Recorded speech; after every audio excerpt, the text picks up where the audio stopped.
Well, everyone, believe it or not, it has been a whole 5 years since the iPhone 6s Plus has came out, and I think it's been about 3 years since I actually used this phone as my main device. And I've already done 3 different full reviews of this thing this year, as well as tons of comparisons and everything like that. But I kind of want to see the evolution of this phone and kind of show you, where this phone was in 2015 and how it holds up right now. Now, I'm not going to tell you if it's still worth it or if you should buy it. That's like for the other 3 videos that I made. But what I can tell you was, when this phone first came out in 2015, a lot of people at that time just assumed that it was pretty much just the same thing as the iPhone 6 Plus. It just, maybe it was a little bit faster here and there. But I can definitely tell you, I think it was one of the biggest advancements from one iPhone to the other. We got twice the amount of RAM, so this is the first time we saw 2 gigabytes of RAM that was still used in a lot of iPhones up until I think even like later last year. We got the ability of shooting 4K videos, which was huge. We had Touch ID 2, and we also had Force Touch. And that little thing, Force Touch, a lot of people don't care about it anymore because Apple removed it. But that was also another huge thing about that specific phone for sure. So that was one reason why I liked it. Now, I didn't use this phone, I think, until 2017, or maybe, I think it was early 2017 when I officially switched to this phone. And I loved my experience with it. I, used it for everything. I think I even filmed a couple of videos on it back in 2017, and it was a really good experience. I loved it, and I never complained about my experience with it. I never really complained about, well, obviously I complained about it, but looking back, there wasn't really anything I hated about that phone, which is huge. Whenever I use a phone like this, I always look at things to complain about, and there were very few things I could complain about for the iPhone 6s Plus. Now, that panel on the front at that time was great, but now it is a little bit outdated. That 5.5-inch IPS panel, it doesn't quite hold up to what we have in today's standards, but considering the fact that this phone has a higher resolution, bigger panel than the iPhone SE 2 that Apple is selling for $399 is actually pretty impressive, and there's even some more budget phones that came out this year that don't even have 1080p panels fully, so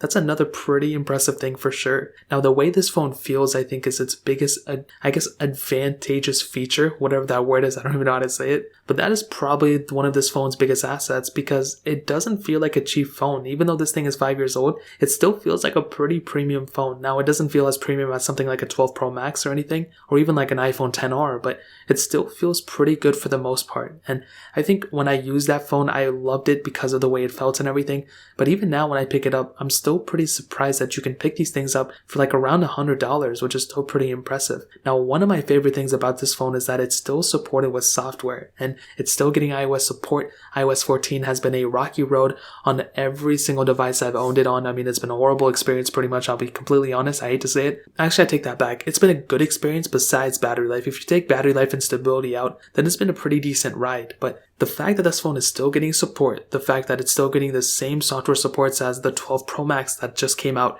and it's going to be getting same day updates and all that stuff, is pretty impressive to me. Now, it's eventually going to stop getting updates, I think, on iOS 14, but still, this phone had a really long life cycle, which is something I really do like. And really, any other thing I look about this device can be overlooked in terms of the problems because it is a older device. Since this phone is a bit older, it's 5 years old at this point, we know that we're not supposed to, look at this phone as if it's the best, the cream of the crop, because it's not. It wasn't the cream of the crop, I don't think, when it first came out, and it definitely isn't the cream of the crop now for sure. And I think that's a pretty big thing to keep in mind. This phone, even though it's older, even though it's outdated, it doesn't feel like a super old, outdated device. And I think that mostly is because of the software. I think the hardware and everything internally also isn't really that outdated because it's still pretty smooth with that Apple A9 chip inside of it. But with that newer software on it, it just gives the impression that it's so much newer because, I will be completely honest, the widgets, the new UI that kind of happened with iOS 14 really added some new,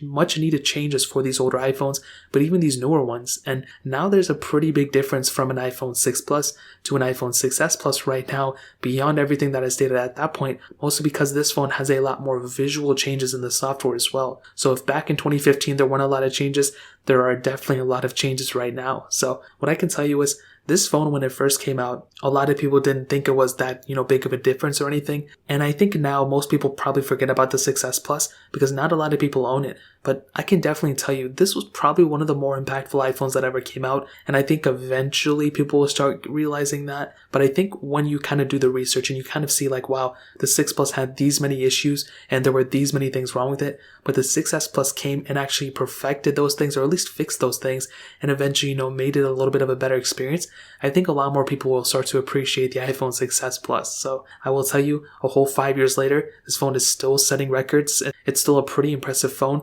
I obviously would not recommend anybody to own it or, to use it as a daily phone unless you really want to. It's not that bad of a phone, but if you can spend a little bit more money, I'd probably recommend picking up an iPhone XR, to be honest. But that's really pretty much it. If you guys have any other questions or anything, let me know in the comment section below. Hit the like button, that would mean so much, but definitely hit that subscribe button. Every single subscriber that we get really does count. So it means so much if you guys could hit that. Also check out the other links down in the description as well. My Twitter, my Instagram, my other channels. More importantly than everything else, I love every single one of you guys. Hopefully I'll catch you guys in the next video. Peace out till then.